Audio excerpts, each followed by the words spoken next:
for Kenny Beats battle from this past Monday. I wound up getting 4th place, which is ridiculous because there's like so many good submissions. So even getting in the top 10 was really wild. I did a couple of battles over the summer, but I didn't feel like I was like strong enough with my production skills. But recently I've been getting into it again. I started last week submitting again, but it was canceled last week. So this is really my first battle back from the summer. So I'll play the beat in full at the end so you can hear it. And if you want to listen on SoundCloud, I'll put that link in the description.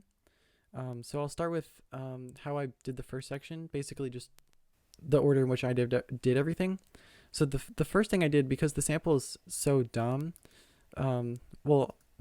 usually if the sample is like really bad, the battles are really it's gonna be a way better battle, because I guess it just forces your brain to think of a creative way to use the samples, and then that makes the rest of your beat really creative too.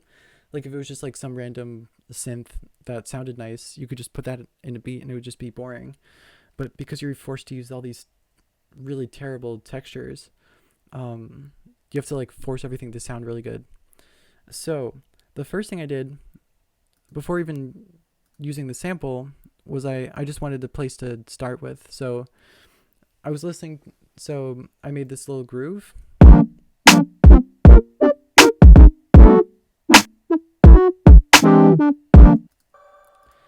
And this is a synth patch in OBXD, which is a free synth, and it's really nice. So after I came up with that groove, I made this synth out of the sample. So I was messing around in Serato. So at the very end right here, there's like, it's just the vocal. So I took that little piece, then just map it to the keyboard.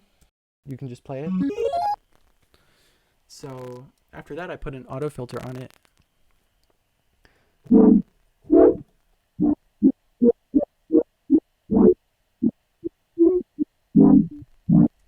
So then for this like 8-bit sounding lead, I took the same synth patch, took off the auto filter, and put like a really fast arpeggiator on it.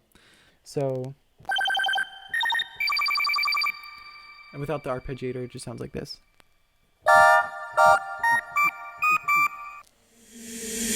For this little swell thing, what I did was I just took a random syllable, put a lot of reverb on it, reversed it, and that makes a really nice riser. Actually, I'll just talk about the intro really quick.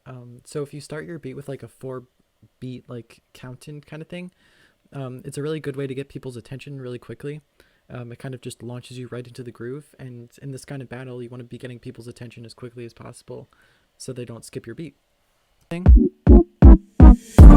And so for these vocal chops, I just found like a section that I liked the vocals in, and found 3 syllables I liked and pitched them into the notes I wanted it to be, and just played it in on the keyboard.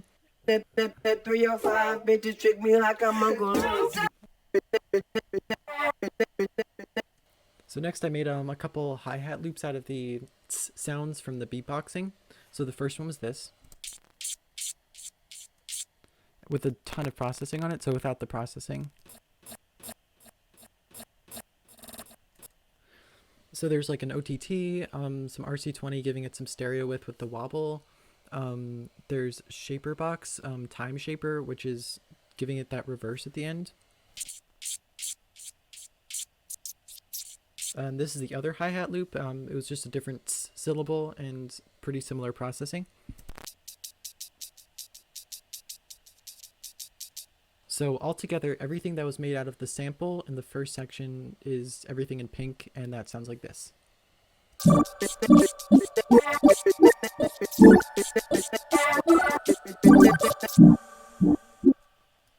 Everything else I added wasn't too fancy. It was just like some basic drums and 808 and a little bit of chimes for some sparkle.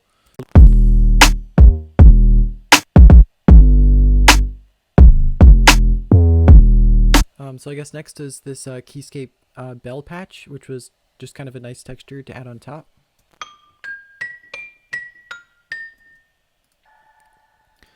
So altogether, the first section was this loop.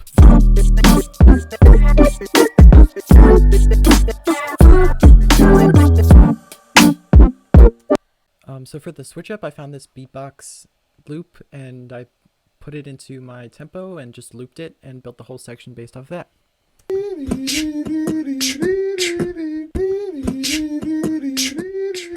So I just layered some drums on top of that, and that sounds like this.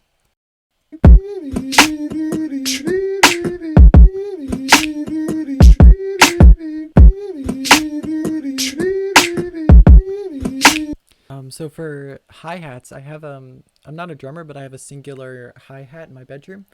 So I record it when I want to do live hi-hat stuff, and I did this in the first section too, but it's more prominent here.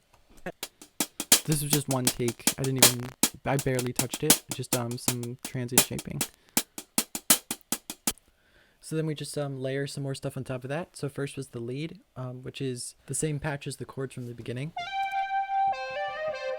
just with some reverb on it, and it's super massive, which is like the best free reverb delay thing. So then we just layer it with the Keyscape bells again and the 8-bit ARP, which comes back on the 4th bar.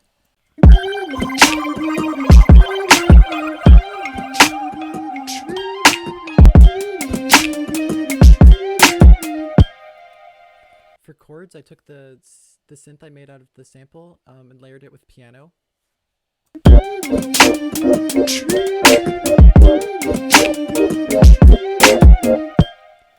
Another layer was this LA custom old sampler Rhodes patch in Keyscape. If you have Keyscape, definitely check out this patch because it sounds amazing.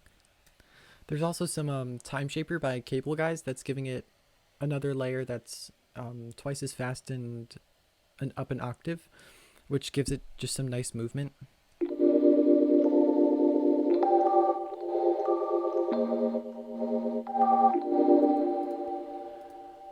And then the only other thing is the 808.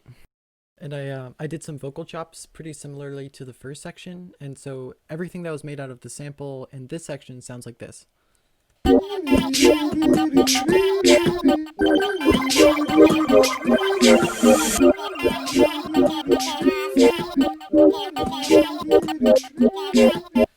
there's not like a ton of stuff going on, but I was really happy with this beat, and I really appreciate all the love from everyone. And yeah, thank you so much for listening, and I'm going to play the whole beat now. If you want to listen to my music, I'll have links in the description. Yeah, thank you so much. Jay Herlock.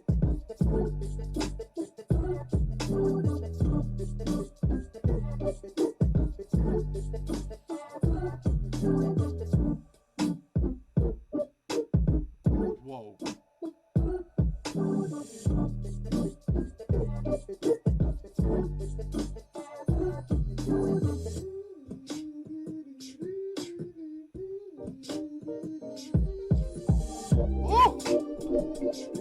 Wow. Wow. Wow.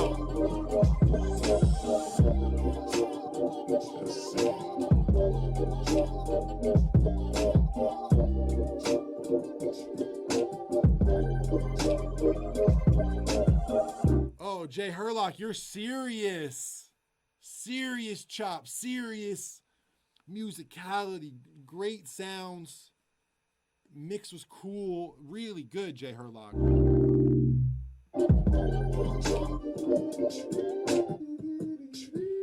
When that shit goes up an octave,